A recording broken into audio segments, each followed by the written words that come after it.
All right. Okay, so we will continue our lesson. I'm looking for our materials, systematic theology, and we are in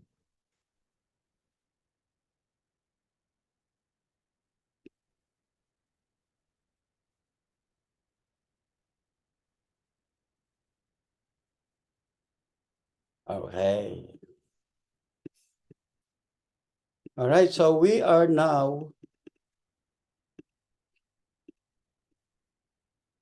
the character of God. I think we are done with the character of God last meeting, and the communicable.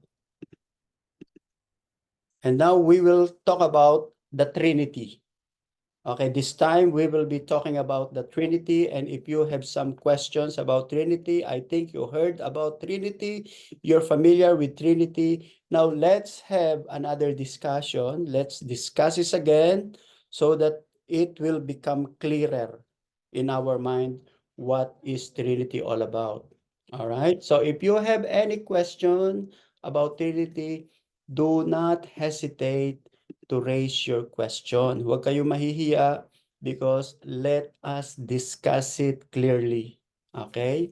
Trinity means God eternally exists as three persons, the Father, Son, and Holy Spirit. And each person is fully God, and there is one God. The word Trinity means triunity or three in one. Okay. This is the belief of the Christians. There is one God, but this God has three persons. In Latin, three persona.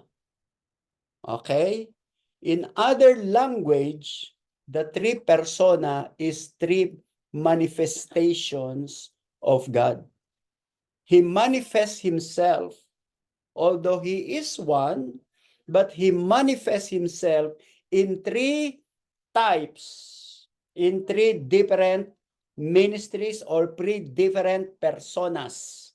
Okay, because in modern time, when we say personas, it is a person like me. I'm a person. Brenda is a person. Dennis is a person. Ida is a person. But 2,000 years ago, that is not the meaning of persona. 2,000 years ago, when they were talking about Trinity, the word persona doesn't mean a person that we understand now. The word persona in ancient time means manifestation or role. R-O-L-E. Role. Okay, so God is one, but he has three roles, or he has three manifestations in the entire creation. All right, so that is the idea about Trinity. God is a Father, God is also a Son, but God is also a Spirit. It is just like Brother Dennis is a father, but Brother Dennis is also a son, but Brother Dennis someday will be a grandfather. But there is only one Dennis.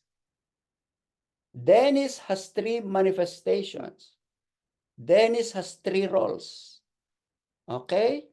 He could be a father, but he could be a son also to his father. And then later, he could be a grandfather.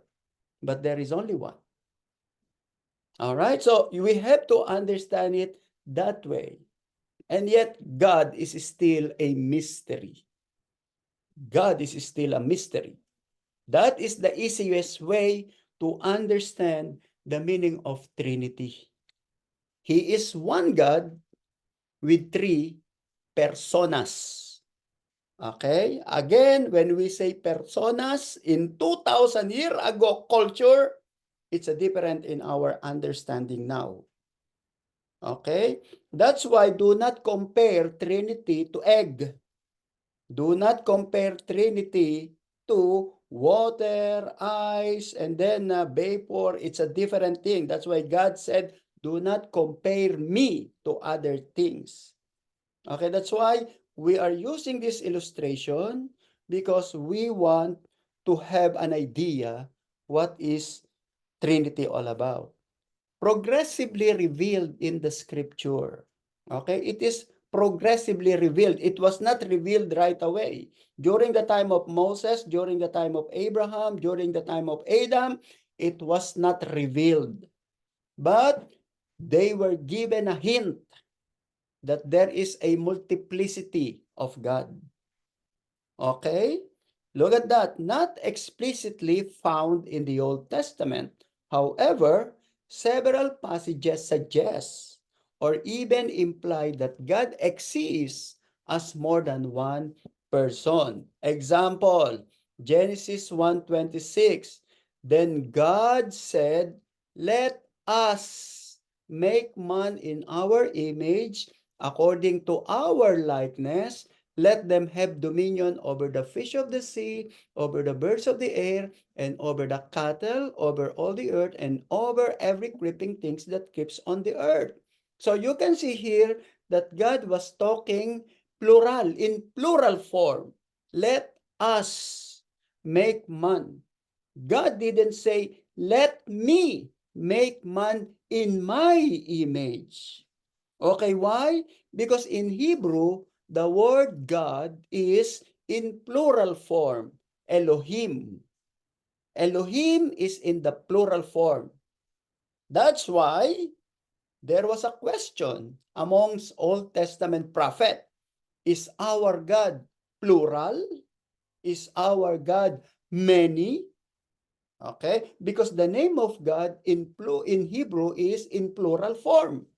If we will translate Elohim in English, in literal, it means gods, plural. But he is not plural. He is singular. That's why God is a mystery. It's really a mystery. We cannot understand God to the fullness. Okay, we cannot understand God fully. God does not speak to angels because angels did not participate in man's creation. Okay, we cannot say we are created in the image of angels. In fact, we are created in the image of God. Moses was aware of the plurality of God, of persons in one God. So in other words, although they are aware of the plurality, they never talk about Trinity. They never talk about God the Father, Son, and Holy Spirit. All right? Why? Because it was not fully revealed in the Old Testament. It was revealed fully in the time of Jesus Christ. Okay, that's why if you don't read New Testament, you are just like Jewish. You don't understand the whole context, the whole story. Okay, and that is the problem with Muslim, that is the problem with Jehovah's Witnesses, with Mormon, with Iglesia ni Cristo, those who do not read the Bible. Okay, letter B, some passages in Old Testament shows that one person is called God or the Lord and is distinguished from another person who is also said to be God. So you can see that in the Bible, in the Old Testament, okay, the Bible talk about God and then another God, Lord and then another Lord. And yet they are one. Okay? Psalm 45:6. Your throne, O God, is forever and ever. So in here, God is talking to God. God is talking to God here in Psalm 45:6. Your throne, O God, is forever and ever. So God addressed God.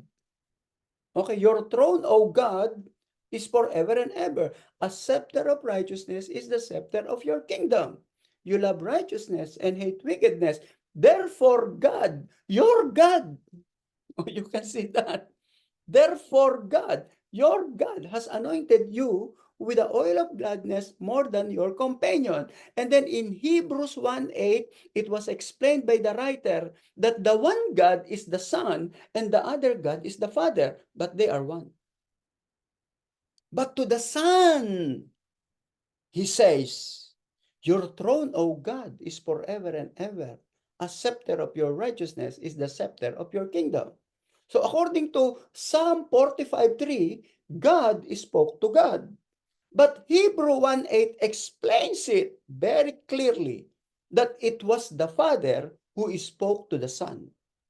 So the God the Father spoke to God the Son, which was not revealed in the book of Psalm, but revealed in New Testament in Hebrews chapter 1 verse 8. Okay, that is the reason why we believe that Jesus Christ is not just ordinary person. It was not revealed in the Old Testament. It was revealed only in the New Testament. That's why it was progressively revealed, not revealed right away. Okay, that's why we believe that the Bible is a progressive revelation. Slowly, slowly, slowly, until the final revelation in the time of Jesus Christ. Letter C, more complete revelation of the Trinity in the New Testament.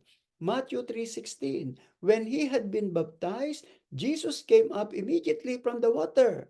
And behold, the heavens were opened to him, and he saw the Spirit of God descending like a dove and lighting upon him. Okay, and then somebody spoke, this is my beloved Son, in whom I am well pleased, and that is the Father. So the Father from heaven spoke, the Son was then baptized, and then the Spirit of God descended upon Jesus. That is Trinity. The Bible didn't say Trinity, but we can see the manifestation. We can see the action of the God in three, the one God in three action. Okay? That is very mystical, very mysterious, and very few can understand it by faith. Even though we were not there, even though we read it only, but the Holy Spirit reveal it in our hearts. Okay? That's why without the Holy Spirit, it is very hard to understand Trinity. Since we have the Holy Spirit, it's easier for us to know it, to understand it, to absorb the meaning of this. All right. Let us see more.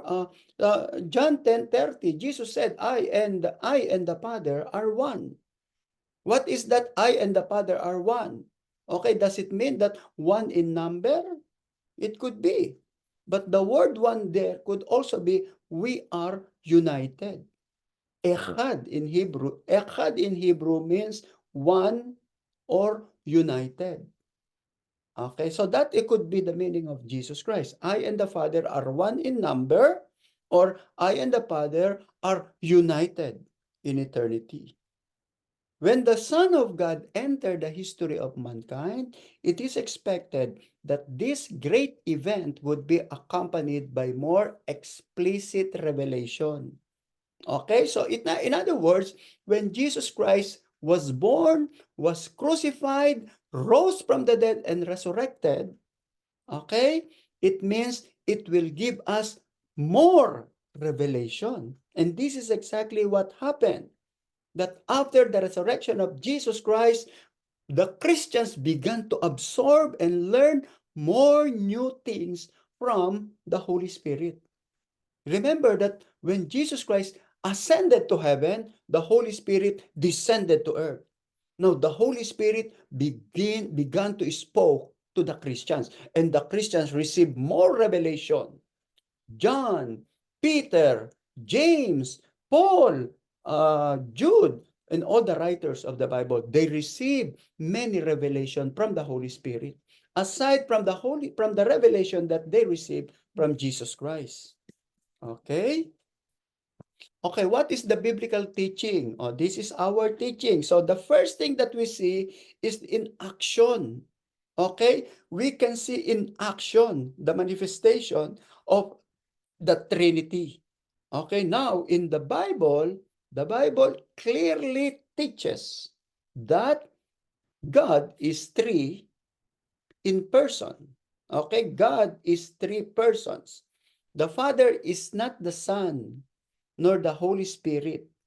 They are distinct and are seen in many passages on New Testament. So the Father is Father. The Son is Son. The Holy Spirit is Holy Spirit. Okay? John 1:1, in the beginning was the Word, and the Word was with God, and the Word was God. He was in the beginning with God. So Jesus Christ is distinguished from God. Kaya nga, he was in the beginning with God. Okay, so if I say I am with Pastor Michael, so it means I am different, Pastor Michael is different because I am with Michael. Okay, Dennis is with Ida. So Ida is different from Dennis. And that is the same thing here in John 1:1. He was in the beginning with God. So he was with God. Okay? 1 John 2:1. My little children, these things I write to you, that you may not sin. And if anyone sin, we have an advocate with the Father, Jesus Christ, the righteous. Okay, so there is somebody who will stand in our behalf. Okay, who is our advocate? Jesus Christ. So Jesus Christ is our advocate with the Father because we will stand in the presence of the Father. We will stand in the presence of God. But Jesus Christ is our advocate. Okay, so you can see the Father is different, the Son is different, and then you are there standing in the presence. But how could that be? Again, when we go to heaven, it will be revealed to us very, very clear. Okay, right now we were only given a glimpse, a very small portion of revelation. That's why we live by faith. When we go to heaven, on the day of judgment and on the final revelation, we will learn many more things will be learned on that day. Okay? Right now, we receive only very little revelation. Very small revelation. Okay? But that is enough for us to be saved in eternity. Number 2, each person is fully God. Each person is fully God. It means the Father is clearly God, the Son is fully God, and the Holy Spirit is also fully God. In other words, they are equal. There is no higher, there is no lower, because they are all fully God. All right? Isaiah chapter 9:6, for unto us is a child, unto us a child is born, unto us a son is given, and the government will be upon his shoulder, and his name will be Wonderful, Counselor, Mighty God, Everlasting Father, Prince of Peace. So who is this child that is to be born and a son that is to be given? We know that it is Jesus Christ. And yet, Jesus Christ is called Wonderful Counselor, Mighty God, Everlasting Father, the Prince of Peace. All right? So in other words, Jesus Christ, the Father, the Holy Spirit is with him. They cannot be separated, inseparable, because Jesus is the Son, but the mighty Counselor is with him. The everlasting Father is with him. All right? And he is the Prince of Peace. And then in Colossians 2:9, for in him dwell all the fullness of the Godhead bodily. So when Jesus Christ was on earth, the Father is in him, the Son, he is the Son, the Holy Spirit is in him. And then the Father is in heaven, Jesus is in him, the Holy Spirit is in him. How could that be? That is the power. That is the power of God, and that is the mystery of the Trinity. Kaya nga inseparable. In Tagalog, hindi pwedeng paghiwalayin. You cannot separate God from the Father from the Son, Son from the Spirit from the Father. You cannot separate that. They are always together, but they have different function. They have different roles to be done. Okay? There is one God, although three, there is one God. The three different persons of the Trinity are one not only in purpose and in agreement on what they think, but they are one in essence, one in their essential nature. Ano yung nature? Okay, what is it? Oh, look at that. I will ask you. Can you see angels? No, because angel is invisible. Can you see God? No, because God is invisible. Now question, does it mean that God and angels have the same nature? Because they are both invisible? Our answer is no. Even though both of them are invisible, but the nature of God is still different from the nature of angel, even though both of them are invisible. Okay? So the nature of Jesus is the same as the nature of the Holy Spirit and the nature of the Father. And the nature of the Father is the same as the nature of Jesus. And the nature of the Holy Spirit is the same. Okay, that's why they are the same. They are, although they are invisible, although angels are invisible, but angels are different from the nature of God. Parang hirap yata. It's very difficult to analyze that. But you have to live by faith. That God is different from angels and God is above the angels.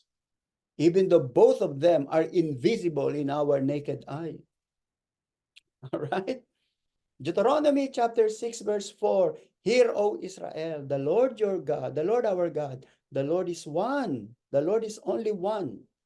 Isaiah 44:6. Thus says the Lord, the King of Israel, and his Redeemer, the Lord of hosts. I am the first and I am the last. Besides me, there is no God. 1 Timothy 2:5. For there is one God and one mediator between God and men, the man, Jesus Christ. So you can see that the Bible supported, okay, the Bible supported that there is one God, but there is manifestation. There is manifestation. Okay? There is no other God. That's why Jesus is not another God. Jesus Christ is not another God. The God who saved the Old Testament people is the same God who saves the New Testament people. The only difference is the God of the Old Testament became human in the New Testament time. He became human. Okay? All right. Do you have any question? None, right? It's really very easy to understand the Trinity. It's really very clear. Okay? So if you have question and if you want to ask something about this, do not be ashamed. If you have some clarification, don't be ashamed because you will learn more if you will ask more. Okay? All right, so that is it. So that is our belief. Okay, that's the belief of we as a Christian, as a born-again believer. We believe in Trinity. There are groups, they call themselves Christian, but they don't believe in Trinity. Okay, what group is that? Number one, Jehovah's Witnesses. They don't believe in Trinity, and yet they call themselves Christian. Number two, the Mormons. The Mormons call themselves Christian, but they don't believe in Trinity. For them, Jesus Christ is lower than God. Jesus is only equivalent to the angels. They consider Jesus a super angel, but not equal with the Father. But that is very, very wrong. Okay, if Jesus is angel, it means Jesus Christ is disqualified to be a savior because only God can save. Angels cannot save. Angels has no authority and has no power to save. But the Mormons said Jesus Christ is equal to super angel. And if Jesus is only angel, he is disqualified to be a savior. All right? Salvation belongs to God. According to David, according to Moses, according to the prophets of the Old Testament. Even the book of Revelation, salvation belongs to God alone. And if Jesus is not God, he is disqualified to be Savior. Remember that. Okay? Because even Michael, Gabriel, and Raphael, and all other angels in the Bible, they cannot save. They are disqualified to be Savior. All right? Erroneous approach to understand Trinity, to believe that God sometimes calls himself the Father, sometimes called himself the Son, and sometimes called himself a Spirit is erroneous. Because the work of the Father, the manifestation of the Son, the manifestation of the Holy Spirit are distinct. They are distinct. Okay, so God has a role, Son has the role, the Holy Spirit has the role. That's why we cannot say the Father sometimes is the Son, and the Son is sometimes the Father, or the Father sometimes the Holy Spirit. That is very wrong. Letter B, to believe that some of the persons in this one God are not fully God, though God, however, not equal with the Father. That is wrong. Okay, because according to Mormon, Jesus is God, but lower God. According to Jehovah's Witnesses, Jesus is divine, but lower God. Iglesia ni Cristo believe that Jesus Christ is Savior, but not God. The Muslim believe that Jesus is prophet only. The Jewish believe that Jesus is rabbi only. But our belief is that Jesus is equal with the Father. And that is the reason why they crucified Jesus, because Jesus made himself equal with God.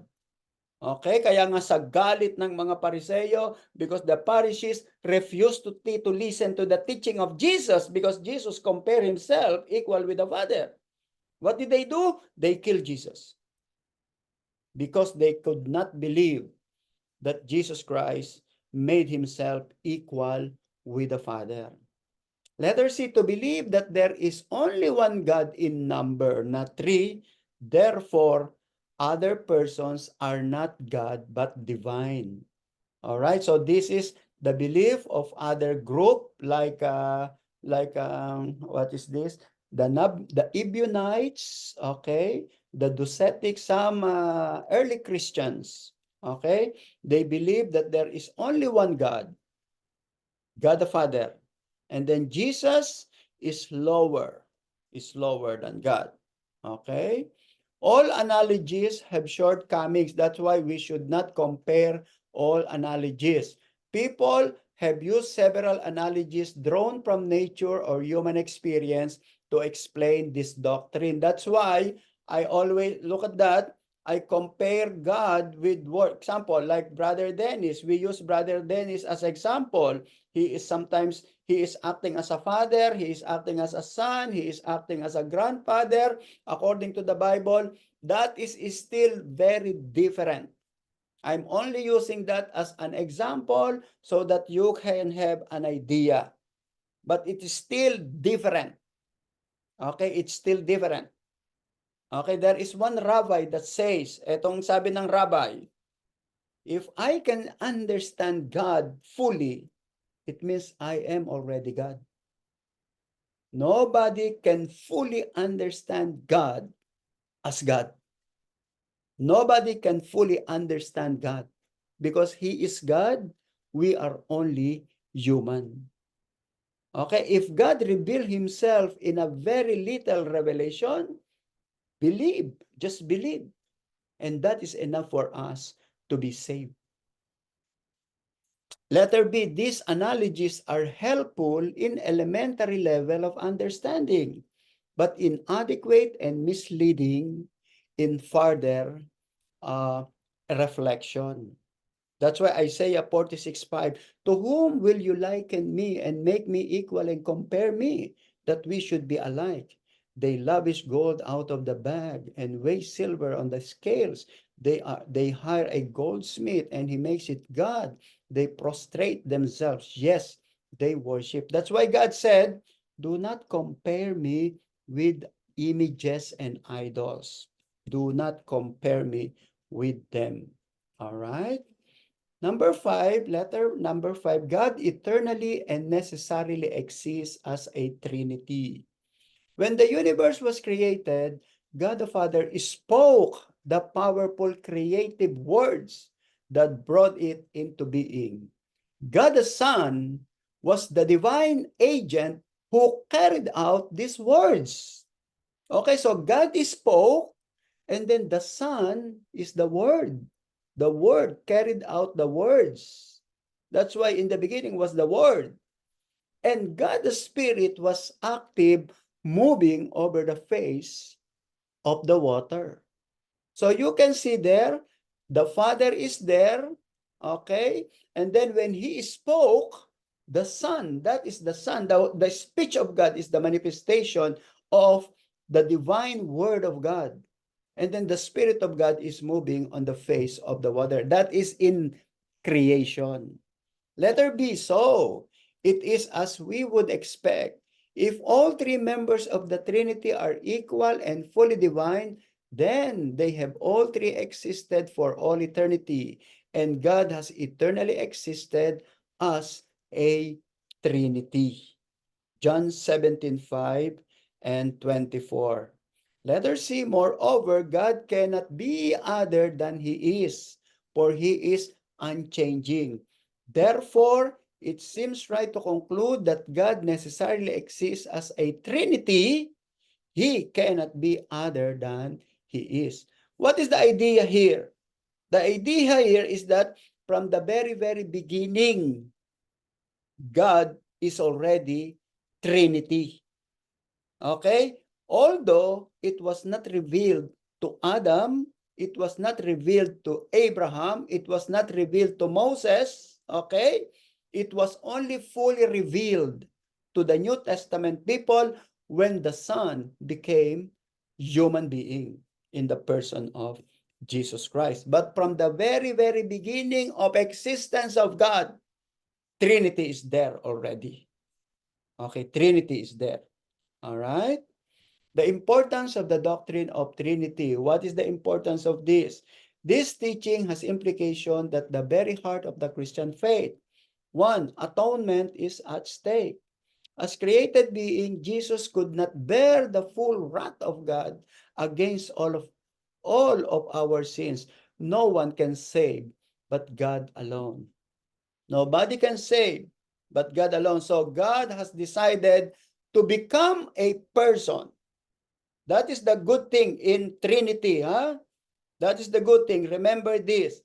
God can save human being in just one click.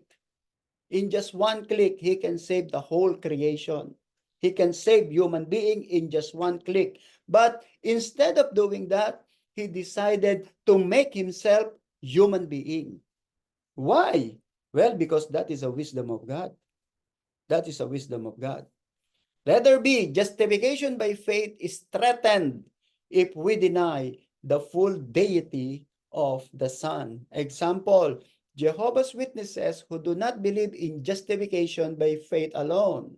Can we really trust a created being like human being or angels or created goddesses for our salvation? No way. Only God can justify us. All right?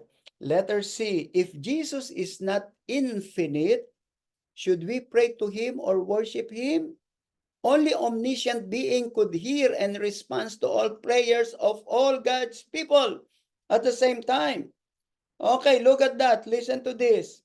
If Filipinos are praying to Mary, 100 million Filipinos are praying to Mary in the Philippines, another 100 million in Brazil, another 100 million in Mexico, another 100 million in Europe, can Mary hear them at the same time? No way. Mary cannot hear. Only God can hear. And beside, Mary is dead. How can a dead person hear all the prayers of all people? Peter cannot hear the prayer. Joseph cannot hear the prayer. The Pope cannot hear the prayer. And how come that the Roman Catholic is teaching the people to pray to Mary? And Mary is already dead. That is very, very wrong, very, very dangerous doctrine. And many people, the Catholic, the Roman Catholic, are leading the people to hell only. That's a very, very big mistake of the Roman Catholic. They are not leading the people for salvation. They are leading the people to hell because they have a erroneous teaching. All right, letter C. Okay, sorry, letter D. If Christ was created being and nonetheless one who saved us, it means a creature can be a savior. Isaiah was wrong when he wrote, "Beside me, there is no God." Isaiah 43:11. That's why only God is the savior. Jesus Christ is not another savior. Jesus Christ is the same savior of the Old Testament and New Testament. The difference only in New Testament is that he manifested himself as a human being. In the Old Testament, he manifested himself as an angel of the Lord. But in New Testament, he manifested himself as human being in the person of Jesus. That's why when God spoke to Abraham, the Bible said, and the angel of the Lord spoke to Abraham.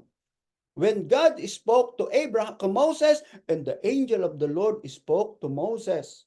And the angel of the Lord spoke to Joshua because God manifested himself as an angel. But in the New Testament, God manifested himself as a person, as a human. That is the difference. In Old Testament, he appeared as an angel. In New Testament, he appeared as a human being in the person of Jesus Christ. Mahirap bang unawain yon? Is that very difficult to understand? No. If you will not read the Bible, it is really difficult. All right? It is really difficult. Question in Trinity. Do you have any question in Trinity? None? Praise the Lord. Okay. Brother Dennis, do you have question?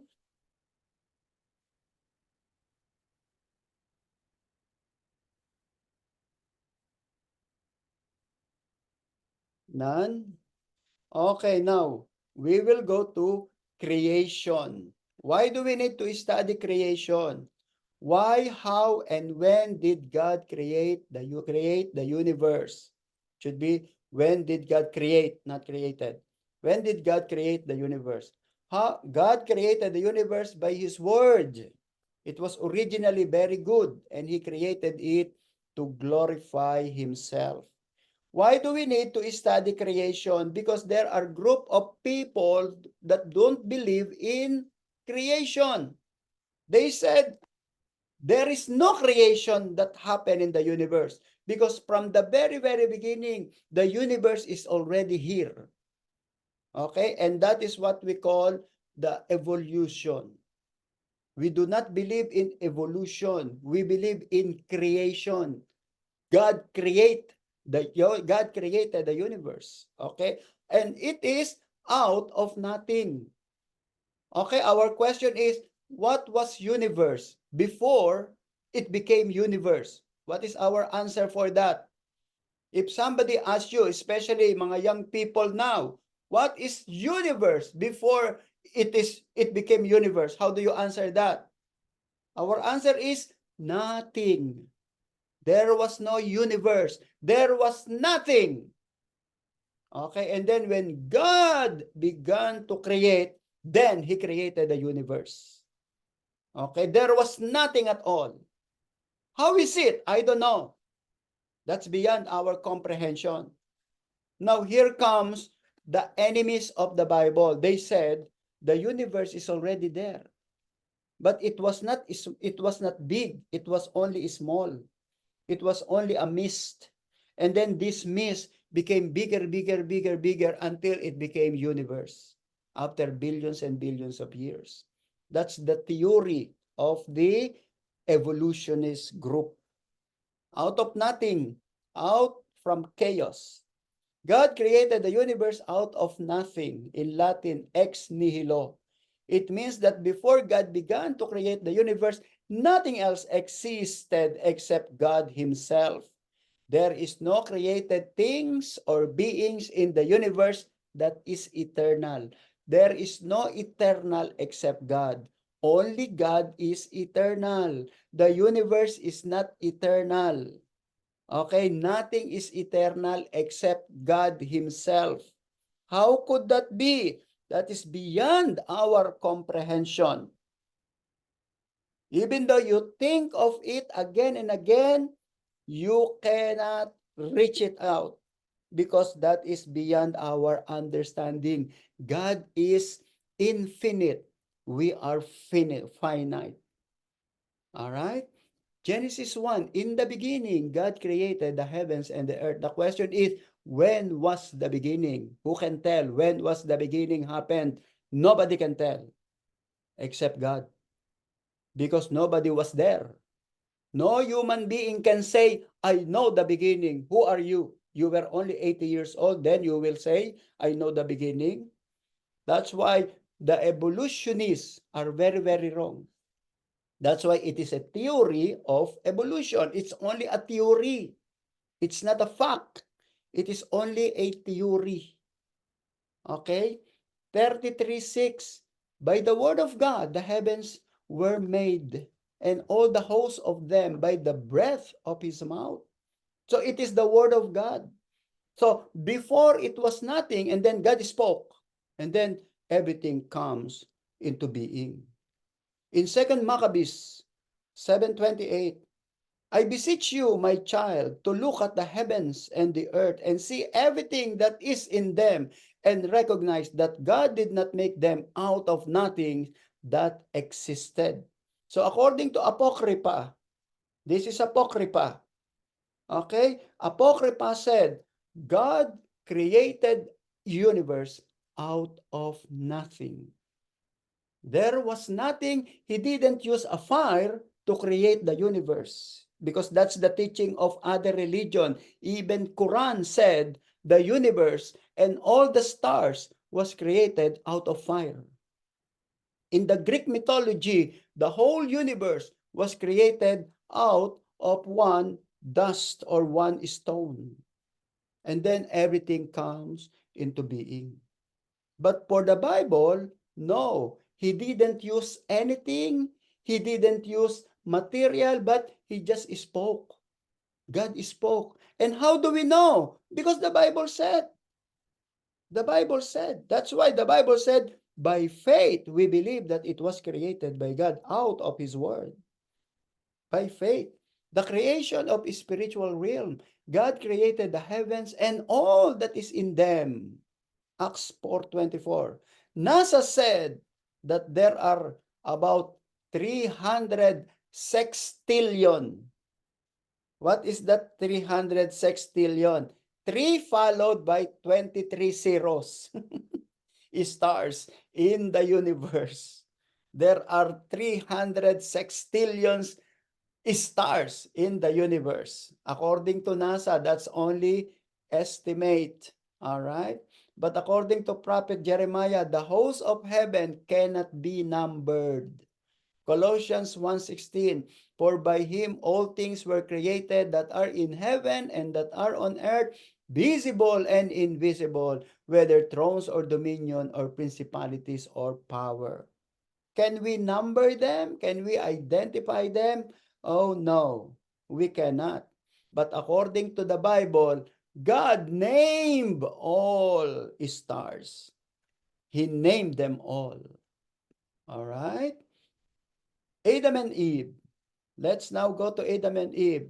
Do you think Adam and Eve was originally monkey? Because according to Charles Darwin, His father and mother was originally monkey. All right? But we do not believe on that. We believe that Adam and Eve was created by God. Okay?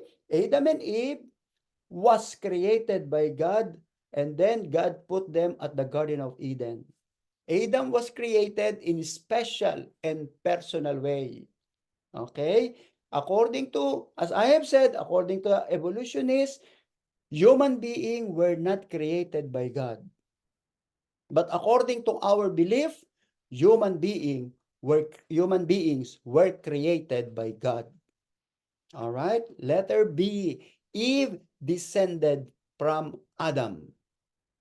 It was Adam who was created first, and then out of his rib, Eve was created as a woman.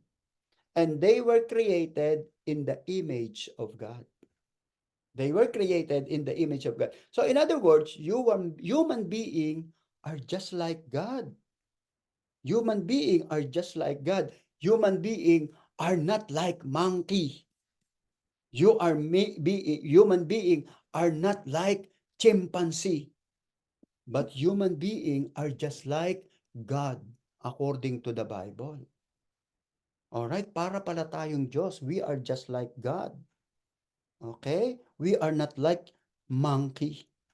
Genesis 2:7, and the Lord God formed man of the dust of the ground and breathed into his nostril the breath of life, and man became a living soul or a living being. Genesis 2:22, then the rib which the Lord God taken from man, he made into a woman, and he brought her to the man. So the woman came from man. And now, human being came from woman. Diba? Is it the woman who gave birth, not the man? And yet, the woman came from man. Manos lang. This is just the same. And then Genesis 1:27, God created man in his own image. In the image of God, he created him, male and female. He created them. That's why we bear the image of God, not the image of monkey, according to evolutionists. We are just like God. We are just like God. But the problem with human being, they rebelled against God. They rebelled against God. All right. Okay, so this is our example, man, body, soul. I borrowed it from Pastor Michael. Actually, on Sunday, this is also my preaching. The Spirit of the Lord is upon us. Okay, so this is man, and the real man is the soul. This is you. And the soul was attached by God to a dust. And then God breathes the breath of life, which is the spirit. And that is the composition of human being. You are a soul with a body and with the spirit of God. Okay? You are soul. You are not body. Your body is only your house. The body that we have is only our house. It's only a tent, according to Paul. This is only temporary. And this body will get old. But the soul will not. Only the physical. That's why even though you use Vaseline, you use oil of Olay, I don't know. Even though you use all kinds of ahaba and lotion and whatever you do, it will still getting old. Amen? You cannot prevent to get it old. Unlike the soul is eternal. It will be either with God or in the hell of fire. Creation of time. One of the aspects of God's creation is the creation of time, the succession of moments one after another.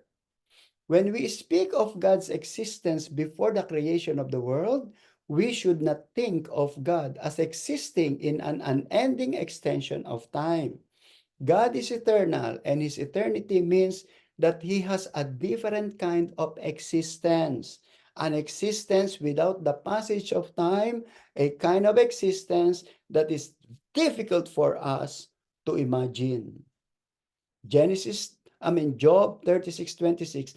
Behold, God is great, and we do not know him, nor can the number of his years be disobeyed. Oh, look at that. Oh, look at your screen. Look at your screen. This is the blue is the abode of God. This is the abode of God. And then God created the creation. Okay, when God created the universe, when God created the creation, it begins with a time. Time begins when God created the universe. But prior to the creation, there was no time. And the place of God, the abode of God, is timeless. What is the timeless? I don't know. I've never been there. That's why I cannot explain it. The only thing that we know is that the abode of God is timeless. It is very different from the place that we now know. It's very different. Okay? So time started when he created the universe. And then he teaches the people to count the number of this. Okay? Although God has set when was the sun and the moon and the earth and the revolving and rotating and revolving, it was set by God.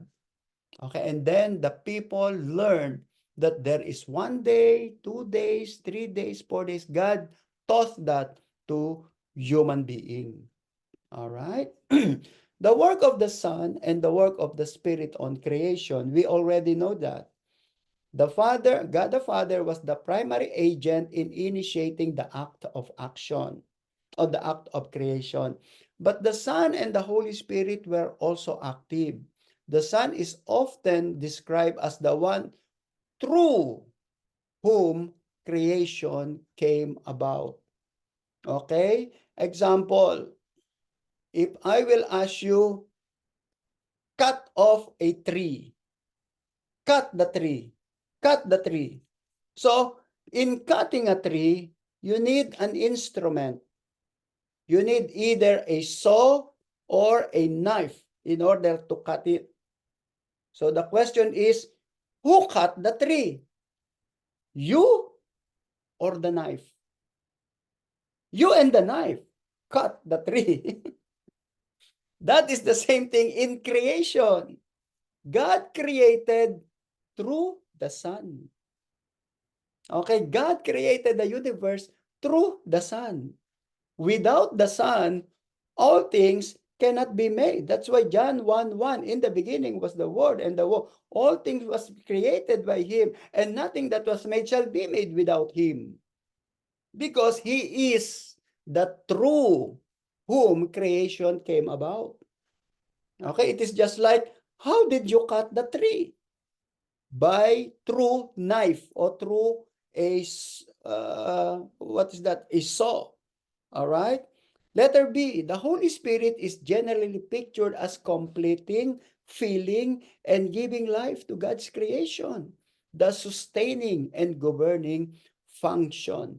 So you can see the works of the Father, the work of the Son, the work of the Spirit are distinct. And yet there is no contradiction. And yet there is no overlapping because they are different. Okay, and that is what we call persona or manifestation of God in different form. All right, 3 persons but one God. Okay, creation is distinct from God, yet always dependent on God. Transcendent means God is far above the creation in the sense that he is greater than the creation and he is independent from it. Immanent means God is involved and remaining in his creation. Job 12:10. In his hand is the life of every living things and the breath of all animals.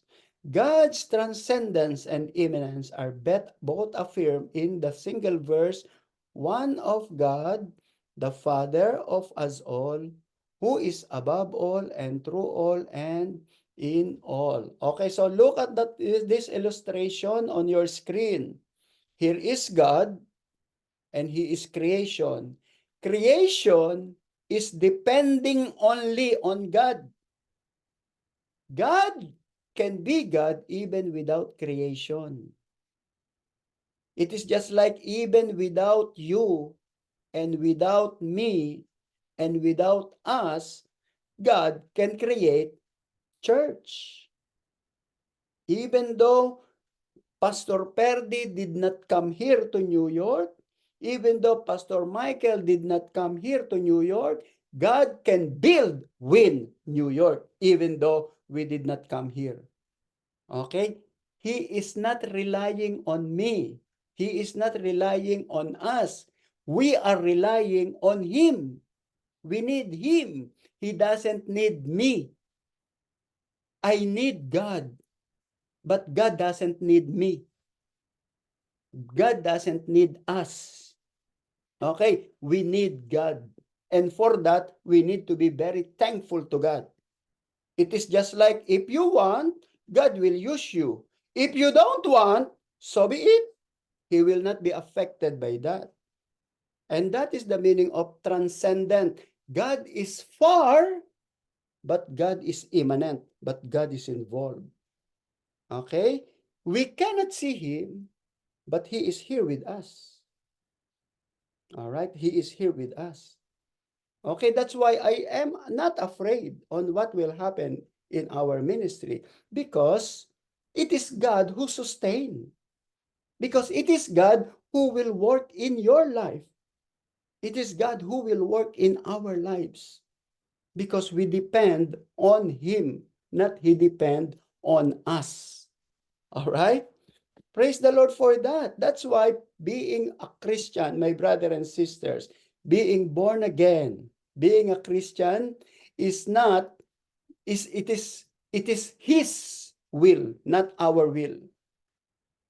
It is His will, not our will. I am here in New York because God wants me to be here. Not I want to be here, but God wants me to be here. You are here in New York because God wants you to be here. Not that you want to be here. Because God has a plan. And it so happened that God chose you. God chose you. You did not choose Him, huh? God chose you. You did not choose God. God chose you. Now, it's up to you. Will you obey or not? That's the challenge. Now, if you want, God will ask you. If you don't want, God will use someone who is better than you. Think about that. And that's how I think. If I will obey, God will use me. If I will not obey, God will use somebody who is better than me. That's why He does not need you. He does not need me. We need Him. And that is the meaning of this illustration. The creation depends only from God's mercy, God's grace. Okay? Pantheism. What is pantheism? Pantheism means Greek. Pan means all or every. It is an idea that everything, the whole universe is God or is part of God. It denies the distinct personality and holiness of God. Some eight, because there are some group, okay, according to Hinduism, okay, it is Hinduism. According to Hinduism, part of God's creation is God. But the Bible didn't say that. Psalm 89:6. For who in the heaven can be compared to the Lord? Who amongst the son of mighty can be likened to the Lord? Nothing. That's why the Pharaoh and the emperors are not gods. B, dualism. What is dualism? Dualism is an idea that both God and the material universe have eternally existed side by side with equal power. Thus, there are ultimate forces in the universe, God and matter. Okay, what is the meaning of dualism? Okay, this is the belief of atheists, or not atheists, but some people that says, listen to this. According to these people, darkness and light are equal power. The good God and the evil God are equal power. Sometimes the good God is above, or sometimes the evil God is above. That's why sometimes your life is good, sometimes your life is bad. Because sometimes the evil God prevails in your life, or sometimes the good God prevails in your life. That's the teaching of dualists. Now, what is our response to that? Number one, we do not believe on that, because according to John 1:5, and the light shines in the darkness, and the darkness did not comprehend it. Okay, the reason why there are some trials and bad things that happen in your life is that because of your disobedience. Okay, the reason why it happened, the reason why I am in trouble sometimes, because I am disobeying the will of God. Or sometimes I don't listen to God. It is not the darkness is prevailing, but it is me who has a problem. Okay? But if I will just obey God, I will be always victorious. The reason why I failed, because I made mistakes. And making mistake is not unusual. It happened to everybody because we are human beings. We are not perfect. All you need to do is to go back to God. Go back to God if you made mistake. Okay, it doesn't mean that the devil is prevailing over your life. That is the teaching of dualism. Sometimes the devil is powerful in your life, or sometimes the good God is powerful in your life. Okay, but for us, no. The reason why there is evil in my life is because of me, because of my erroneous decision. It's not he is powerful, but I made mistakes because I did not pay attention to God, or I did not pay attention to the Holy Spirit. That's the teaching of New Testament. All right. Letter E, deism, is an idea that God created the universe, thus leaving no place for his immanence in the created world. When we say deism, God created the universe and then he left. But we do not believe on that. Our belief is God is involved. When he created the things, when he created the universe, God is involved. Although he is in heaven, but he is also here on earth. Okay, number 5, wait, ha? Matatapos na tayo. Praise the Lord. We will continue this.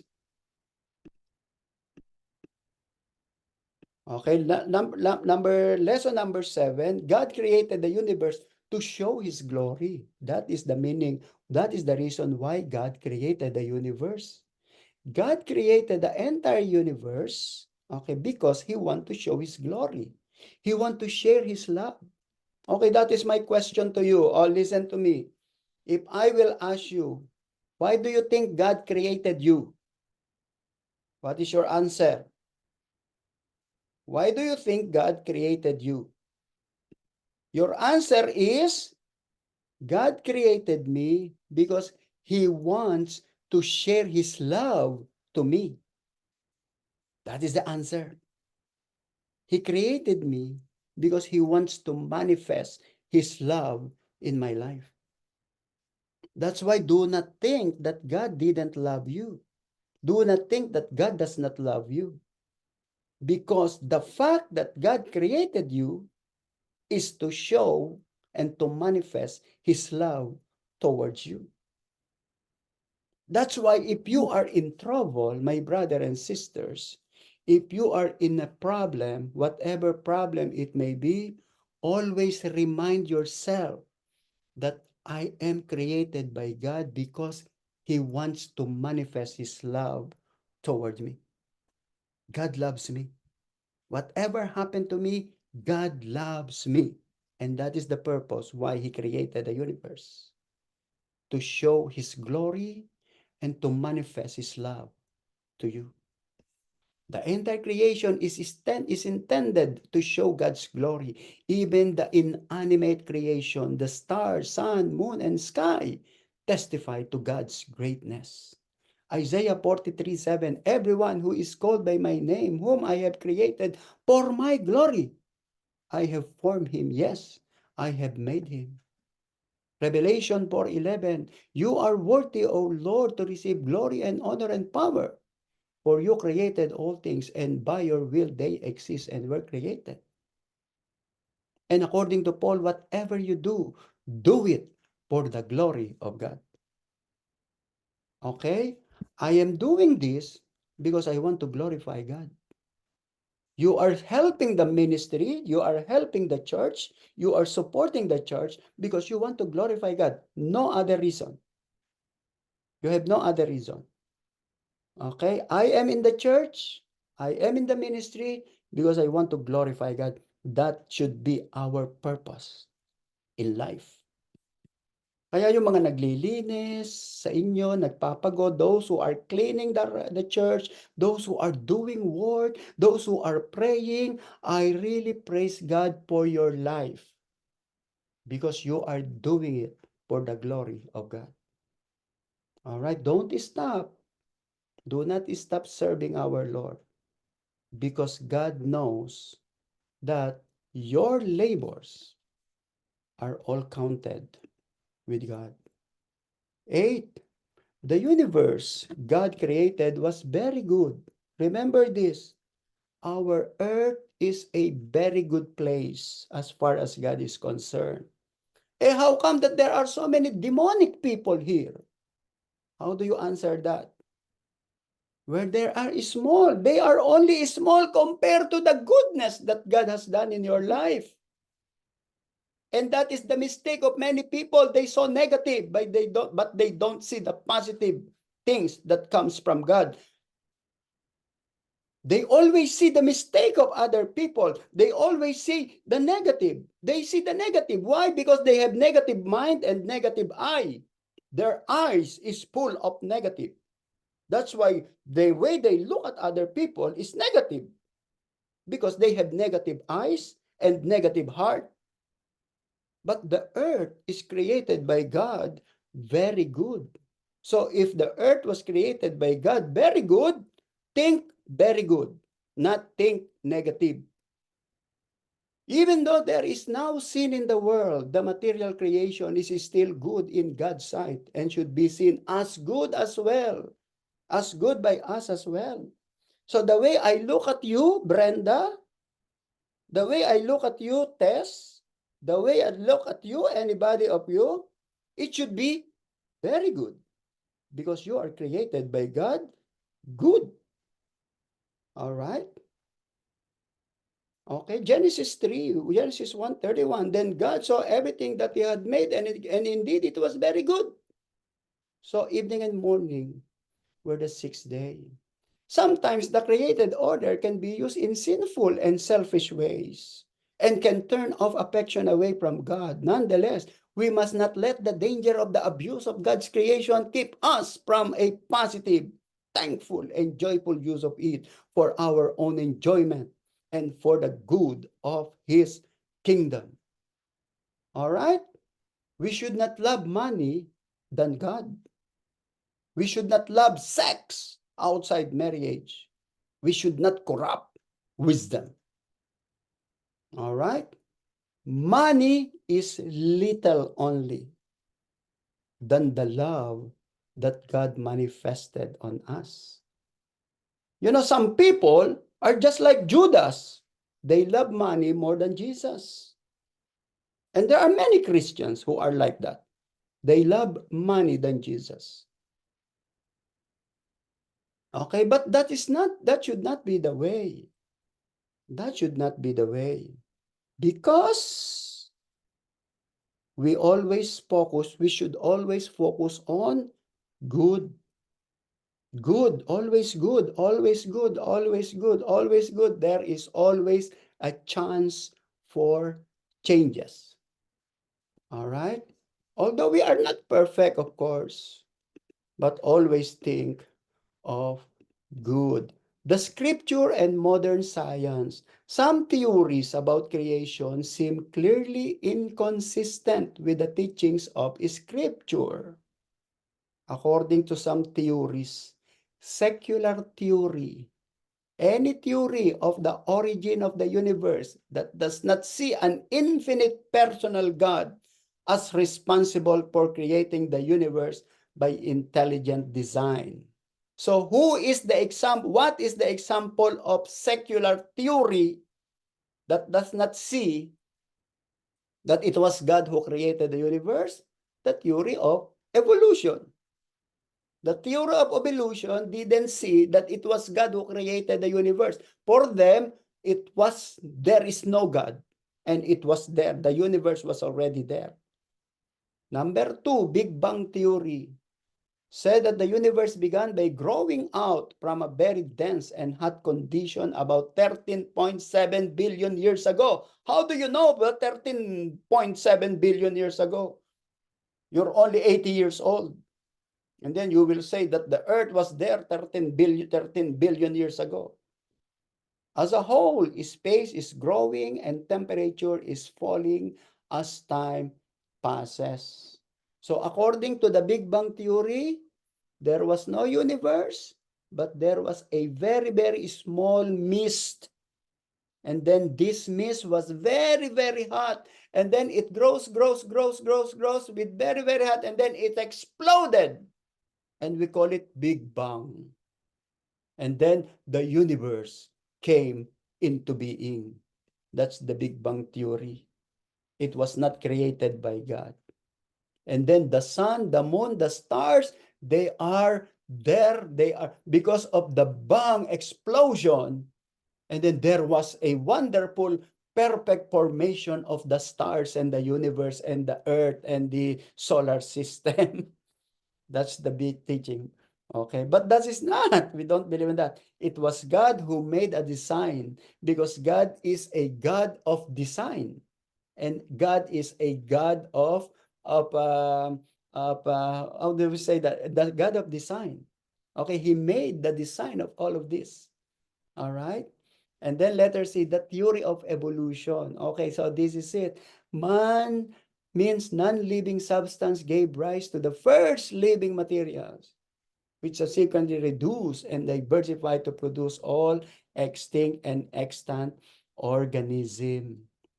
So yun nga, I always talk about the theory of evolution because the theory of evolution said that there is no God. Nobody has created the universe. Nobody has created human being. It was there already from the beginning. And letter D, the theory of gap between Genesis 1:1 and Genesis 1:2. This theory said that God made the first or earlier creation, but there was eventually a rebellion against God in connection with Satan, and God judged the earth so that it became without form and void.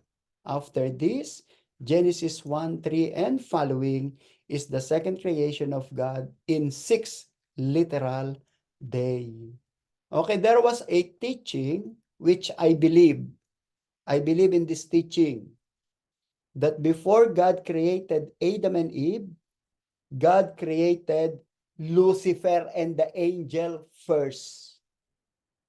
Okay? God created the angels, and then there was a rebellion, and then after times, which we do not know, maybe millions and millions of time, God created Adam and Eve.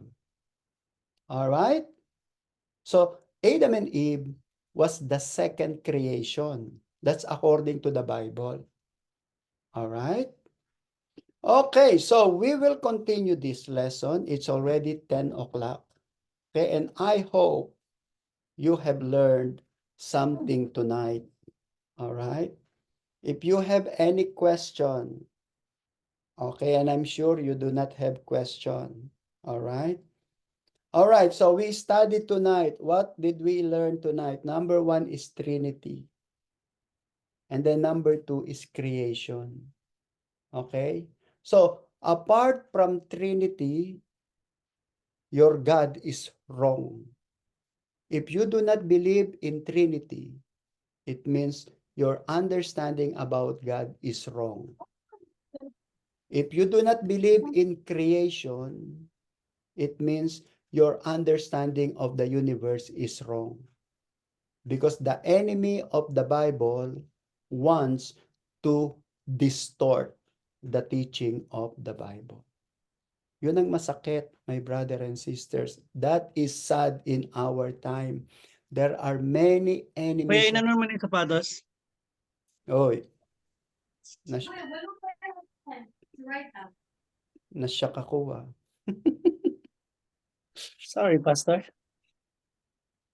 All right. Where are we now? We are still in the universe.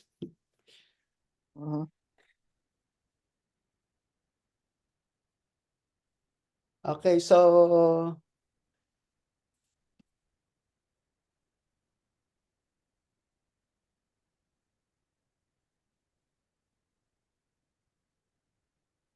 nawala ako ah.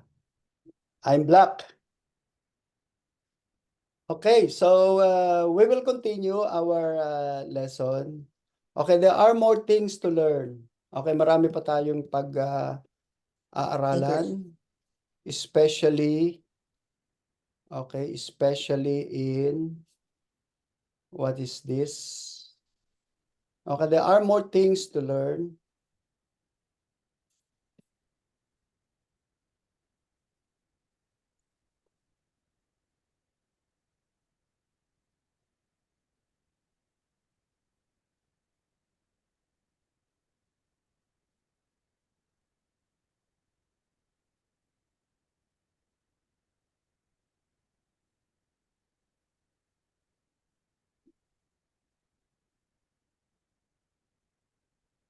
The Trinity. Oh yeah, creation. Okay, so next week we will talk about God's providence, miracles, and prayers.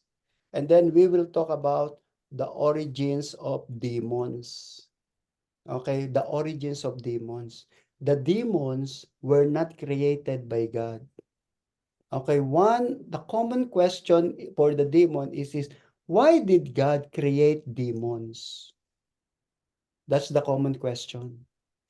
Now, our answer is God did not create demons. Originally, they were angels. Now, some of the angels rebelled against God. So God punished them and God made them demons. All right? And I think this is my suspect. People who will reject Jesus will become like demons because the demons and the non-believers will be thrown in the lake of fire together on the day of judgment. They will be on the same place. Who are those who will be in the same place? Number one, the atheists. Number two, those who rejected Trinity. Number three, those who rejected Jesus Christ as Son of God and God.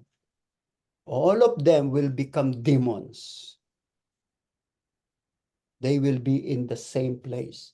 The demons will be put on the lake of fire. The non-believers will be put also by God in the lake of fire. That is very shocking and scary.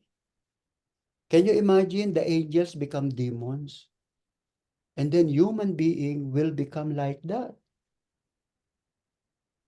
Who are they? Our relatives that rejected Jesus, even though they are religious. Their place, their eternal place is hell. Shocking, very shocking. Very, very scary. You know, I am very thankful to God that I became born again believer. I am very thankful to God because I was very, very religious like you. I am very, very religious. Okay, and I praise God. You know, if I am alone, if I am praying, if I am reading the Bible, I always give thanks to God that I became a born again believer. As a born again believer, it is not my will to become born again believer. You too, it is not your will to become born again believer. Your will is to be millionaire. That's your will. Gusto mong maging mayaman. You want to become donya. You want to become queen. You want to become the queen of Bronx. You want to become the queen of your barangay. You want to have millions and millions of dollars. That is your goal in life. And then No. all of a sudden, God gave you the Spirit of God. All right? So you have to humble yourself to God that this is what happened to me. My ambition, my plan before is to become famous. All of us. We want to have this, we want to have that, we want to have that. And then God changed all of your plan. And praise the Lord for that. Praise the Lord for that. Diba? Okay, Pastor Mike, you want to say something before we close it in prayer? Why? Do you want also to be king? Sapatos lang. Thank you, Pastor. I'm eternally grateful to God because they're working collaboratively and cohesively to make sure that his message would come across many nations in the world. You know, now if we worship Jesus. So last night our devotion with the children, so I did ask them. I said, "How do you know that God lives in you? That you have God inside of you?" So they've given me a very excellent answer. And then, okay, so what does the Bible say about someone who truly has a living God? And that is so the Word of God. The Bible says that anyone who declares that Jesus is the Son of God, is the Son of the living God, has God in them. So, and all of this is actually a revelation. So we could read it as a plain text, but without conviction from the Holy Spirit. So that's why they're working collaboratively so that we'd be able to understand the Word of God, the written Word of God, that there is only one Savior, and that is Jesus. That is Jesus, who is distinct from the Holy Spirit and God the Father, and yet all of them are one God, three Amen. in one. Yes. Praise the Lord. All right. Thank you. All right. So, Sister, let me call. Sister Evelyn, you want to say something before you? Pastor, can you hear me? We are so blessed that we know from the very beginning our purpose in life. We know our purpose in life because some people they don't know their purpose, kaya they are so lost and we are blessed as a Christian. From the time that we accepted Jesus Christ, it's become more clearer that we live to worship Him. We are created in His image to glorify our God. So kaya nga, Pastor, every time we do something, we have to ask ourselves, is this gonna be glorifying with the Lord, whatever we do in our daily Yeah. lives? If not, then maybe we can pause and then stop to think na maybe it's not glorifying with God, then that's the answer. If it didn't glorify God, then we're not gonna move forward or do our Yes. decision because it Correct. will definitely hurt God and hurt yourself. So yun lang, napaka-bless natin na Christian kasi nga we are so we are created in His image. Kaya yun lang, Pastor, yun. And we are chosen. We didn't choose God, but He chose us first. Kaya we believe in the Trinity because there are religions na hindi naman talaga naniniwala sa Trinity. And as a Christian, we have to embrace that. We know that heaven bound, when you accepted Jesus Christ, we are, yun yung ano natin, direction natin. Amen. Yun, praise the Lord. Thank Pastor. you. All right, thank you, Sister Evelyn. Okay, last na lang, Brother Dennis. Ano ang iyong glorifying word kay God? Okay, so as I have said, everything that you do, ask God, Lord, sa decision ko ito, in this decision, will you be glorified? Always ask God, in everything that you do, in every decision that you do, Lord, will you be glorified? All right. When you go to Spain, Lord, will you be glorified?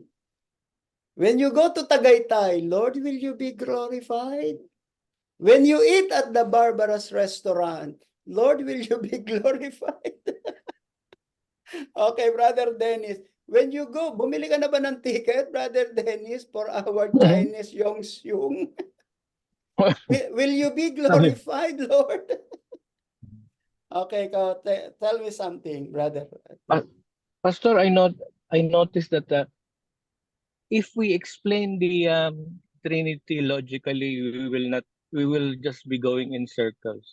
Just like what you said, if we put our faith, we believe that we believe in the Trinity. If we hold on to that because that's God's promise, we will win. But if Yeah. we use logic, because God is in another level. He's in Yeah. another level.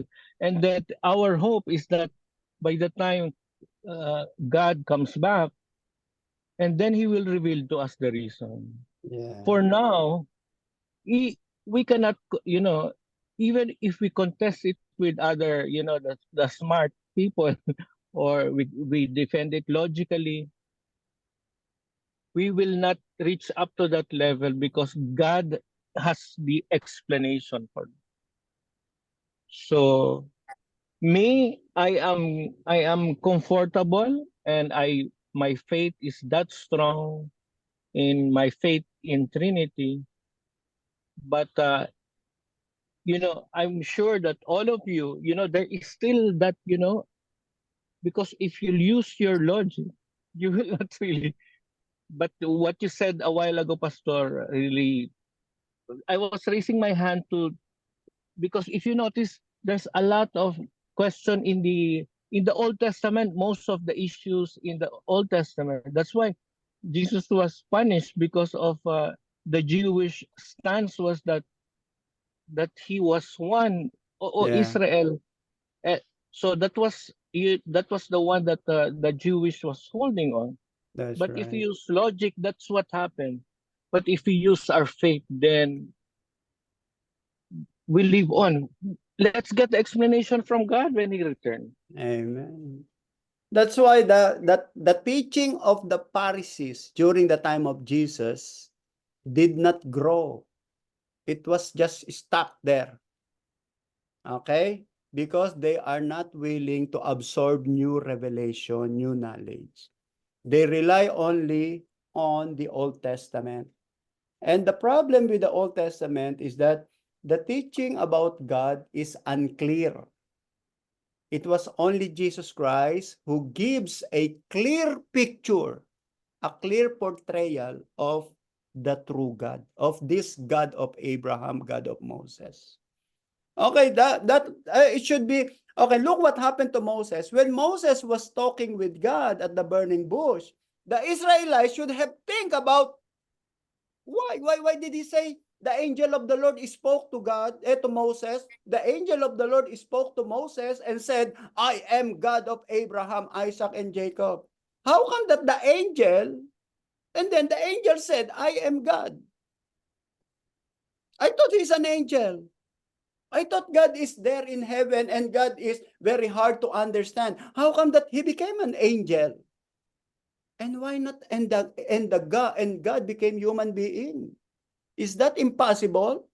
If God became angel, is it impossible for God to become human being? No. No.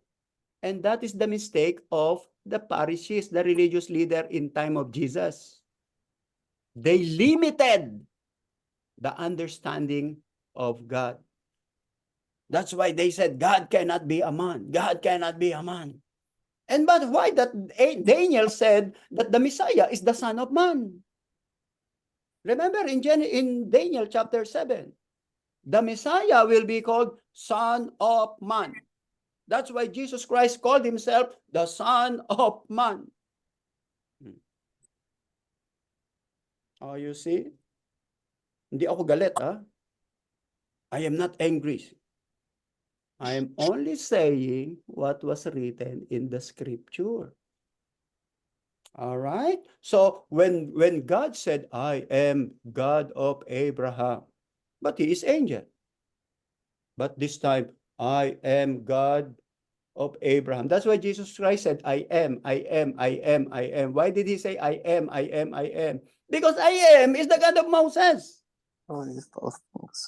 I am the good shepherd. I am the way, the truth, and the life. I am the light of the world. I am the door of the sheep. Because that I am is in Exodus chapter 3. I am who I am. Ahye, Esher, Ahye. All right. Let's close it in prayer. Sister Medi. Okay. Kaya mag-close in prayer. Okay. Father in heaven, Lord, thank you for this night, Lord God, for our study, Lord God, in Christian theology. And thank you, Lord God, for the word that you give it to us. Pastor Perdy, Lord God, penetrate, Lord God, in our mind, Lord God, in our heart, Lord God, so that, Lord, we will always follow, Lord your God, your will, Lord God. And thank you that we know you, Lord God, deeply, Lord God. And we want more, Lord God. We want more about you, Lord God, because while we are here on this earth, Lord God, we want to know you more, Lord God. Hallelujah. So that we can elaborate, Lord God, whatever we study, Lord God, from our pastor, Lord God. And thank you for that, Lord God. Hallelujah for tonight, Lord God. Lord, water it, Lord God, with your love, Lord God. Water it, Lord God, so that it will bloom, Lord God. It will bloom, Lord God, in our heart, Lord God, in our mind, Lord God, so that someday, Lord God, for the future, Lord God, that we can evangelize, Lord God, that we can share your word, Lord God, 100%, Lord God, with understanding and knowledge coming from you. And thank you, Lord God, for our brother and sister tonight, Lord God, that we're going to have, Lord God, a sweet and peaceful sleep tonight, Lord God. And thank you, Lord God, for our pastor, Lord God, that he elaborate, Lord God, everything to us, that we understanding, Lord God, 100%, the Trinity, Lord God, that they will not be separate, because the Trinity is only one. It's you, Lord God, Lord God, the Father, the Son, and the Holy Spirit, never to be separate, Lord God, because this is you, Lord God. Hallelujah. And thank you, Lord God, Jesus, Lord God, tonight. In Jesus' mighty name, this is my prayer and thanks. Amen. Amen. Praise the Lord. Okay, so let's have picture taking. Already? Bukas ang camera. Okay. Okay, kayo mag-asawa, we miss you na, ha? Nawawala na kayo. Dadagukan ko na kayo pag nagpunta kayo. Hallelujah. Already, smile, smile, smile. Sino yung hindi nakikita? Si Romina, tulog na yata si Romina. Already. 1, 2, 3. Oh, let's welcome Brother Jerome from our new pastor in Florida. Hallelujah. Oh, wow. Already, Welcome, 1, brother. 2, 3. Yes. Yeah, peace be Okay. with you all. Peace be All with you right. all. Good night, everybody. Good night, everyone. Good night, Bye-bye. po. Praise the Good Lord. night. Good night. Good Good night. Good night. night. Good night. Hallelujah. Bye. Bye-bye.